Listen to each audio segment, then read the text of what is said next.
Absolutely. Someone is trying to stop Mr. Moscow from speaking up about the CCP's weaponization, and especially when the Pras Michel's attorney requested Mr. Moscow to testify in Pras Michel's trial currently going on Washington, D.C., that request was denied.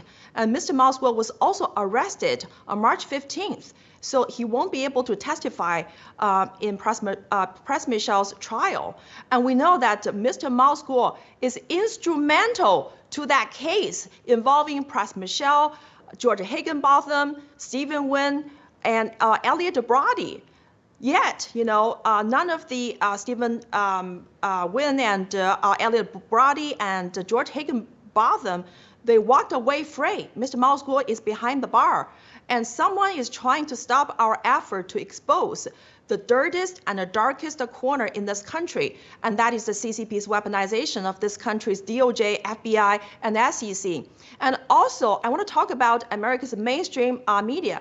Back in 2017, when you, Mr. Steve K. Bannon, and Jeff Sessions stopped the CCP's orchestrated plan to return Mr. Moscow to China using the help of George Higginbotham and Stephen Wynn and Elliot Brody, no mainstream media talk about you stopped the CCP's weaponization of this country's justice system.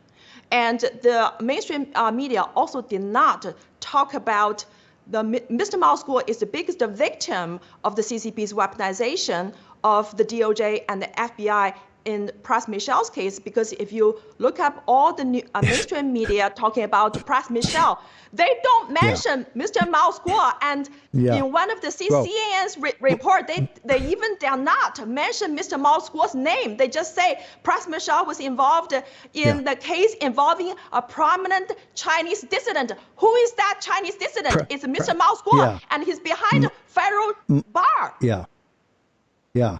It's a complete lie. They completely lie about this the entire time.